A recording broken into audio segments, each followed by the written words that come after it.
Did someone say that the Spitfires are the best to work on because you can sit on the tire? Yeah, right. How about sitting on the passenger seat or even on the driver's seat and making amendments to the engine? TR6 is the best for that.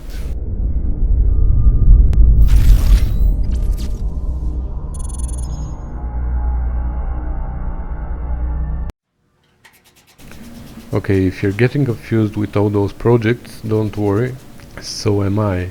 I'm gonna clarify it a little bit. So this is the 1970 TR6 that I often refer to as the customer's TR6. That's the only official restoration that we're doing in our shop. Everything else is my personal stuff or Jake's personal stuff or stuff that's common between me and Jake. But this is the only TR6 that belongs to a customer and we're gonna be paid for.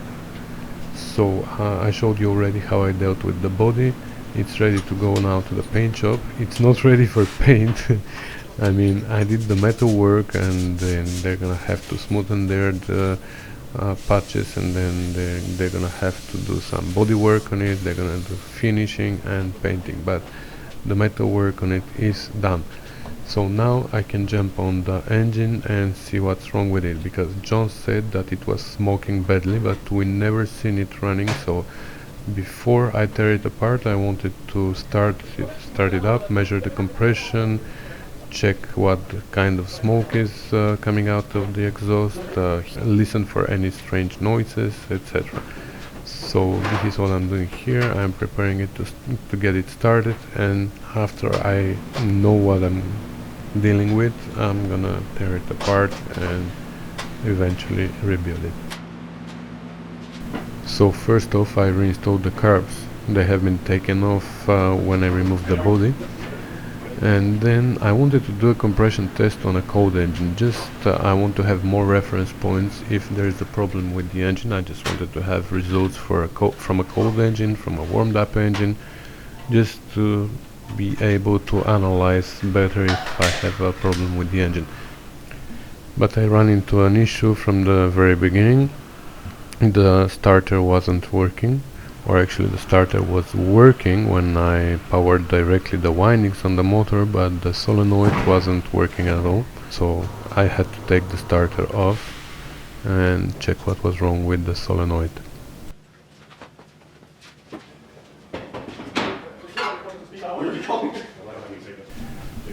So on the bench I first tested again directly with power on the windings on the motor, and then to the solenoid.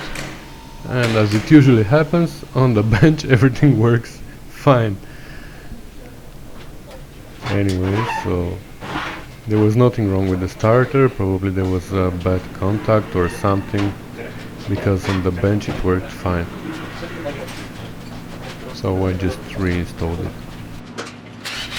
And as I said before, there's nothing more convenient than sitting on the passenger seat while installing a starter.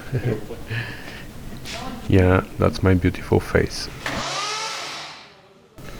And this time the starter worked fine on the car as well. The next thing I wanted to check was the oil pressure while I was cranking the engine. And that was a total failure. No oil pressure at all. So that was the first sign that something was wrong with the engine. Was there oil inside at all? Oh yeah, there was. Even more than what it needed.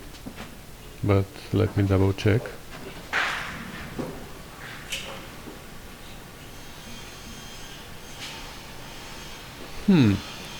The level was more than 1 inch above the maximum.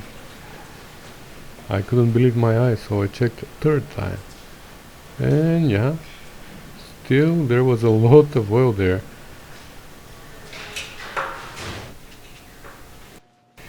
At that time my guess was that because the gauge wasn't showing any pressure for the oil, somebody kept pouring more and more and more oil until they overfilled badly the whole engine, and that's why it was smoking.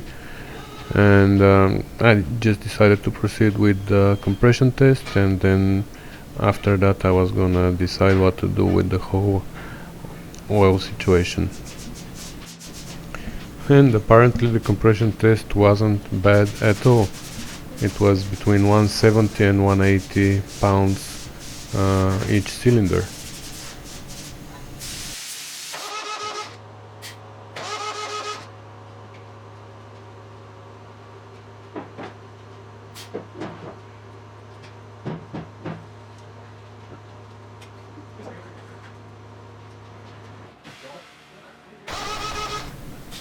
So since the compression was good, I decided to start the engine, even though there was no pressure on the gauge, but I checked the valves.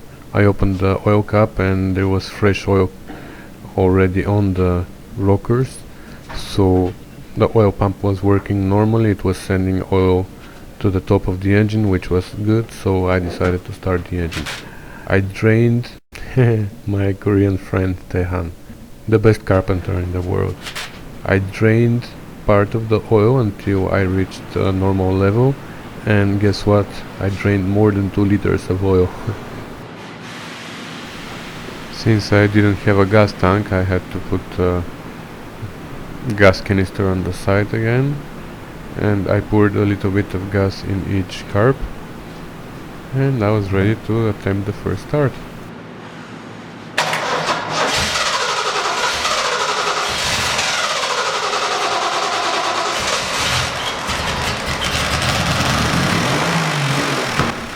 Boy, is this engine smoking, huh? Wow, that's a lot of smoke. And it burned all the gas in 1 second. So I had to fill up the carbs a couple more times, because the pump wasn't sending any fuel. And yes, I know you see where the fuel is going, but I didn't see because I was on the wrong side of the engine. Good thing it stalled again, because that's what made me go around and check the fuel pump, and I was surprised by the amount of fuel that was spilled around the engine. It was all wet. So just now I started realizing what was the real reason the oil to be so much. Actually, that happened to me many years ago when I used to have a Renault 5 in Bulgaria. The fuel pump has a little hole on the side which serves as a fuse. If the diaphragm gets torn, the pump starts shooting the oil outside of the engine instead of sending it inside the oil, because that's dangerous. So, not that sending it out is not dangerous, but I don't know. This is what the engineers decided to do, just to start shooting it out. Anyways, but what I did back home at that time, because I was a kid, I just sealed the hole with a little bit of silicone, and there was no problem anymore.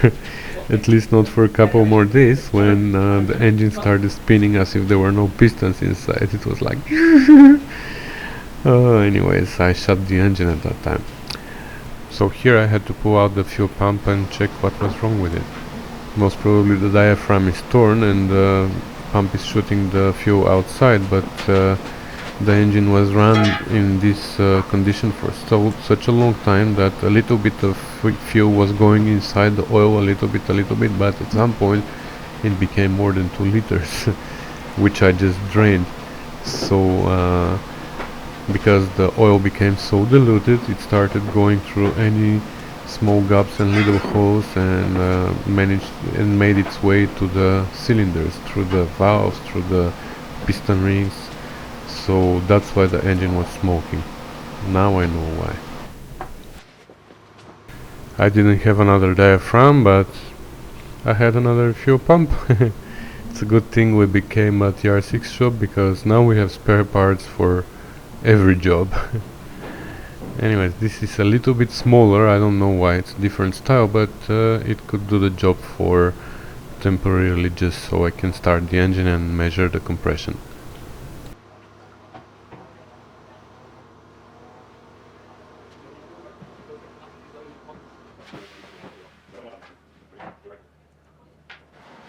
And of course, now that I knew what the actual problem was, I couldn't start the engine with this oil. I had to change it before that.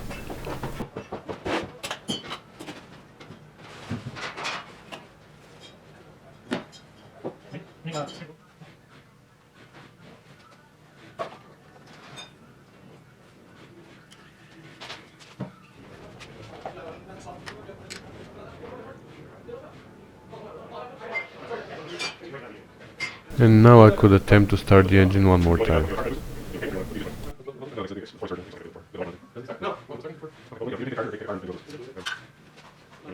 you're being a pain. Okay. Can't you just do it all? Huh?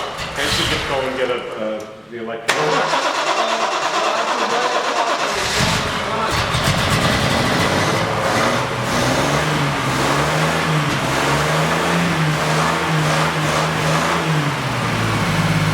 And this time it started running like a charm.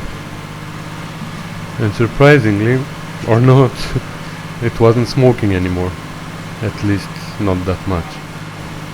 This fuel pump was leaking too, but it was just a little bit, and all I needed was to run the engine for 4 or 5 minutes so it can warm up.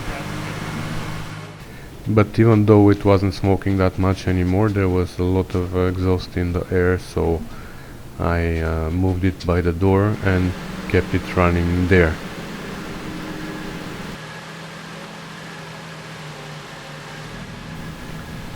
Yes, that was nothing compared to the initial smoke that came out of the engine with the diluted oil.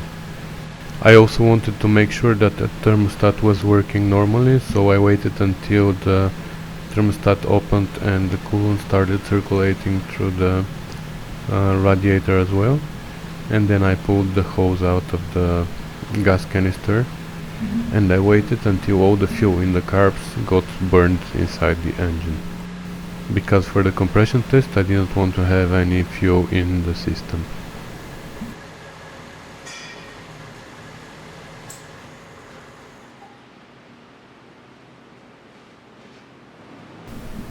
Then I tested the compression one more time and the results were pretty much the same.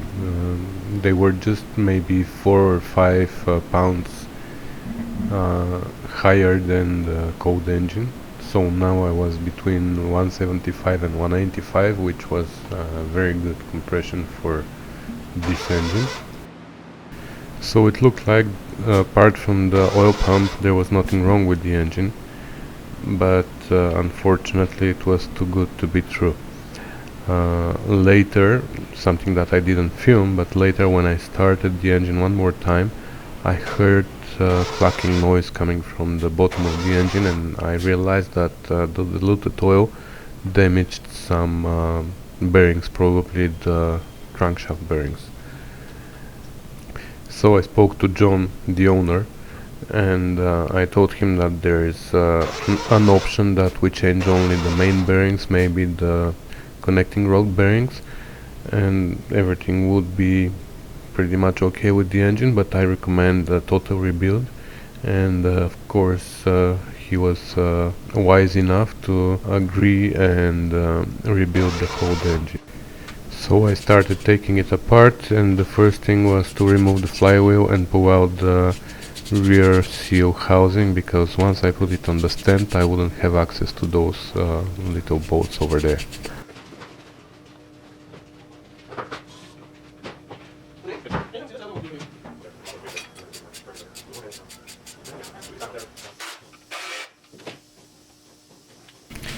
Then I installed the mount for the engine stand and I was ready to pull the engine out.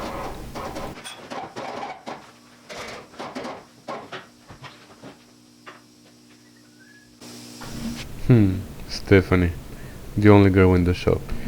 Until today. You're fired, Stephanie.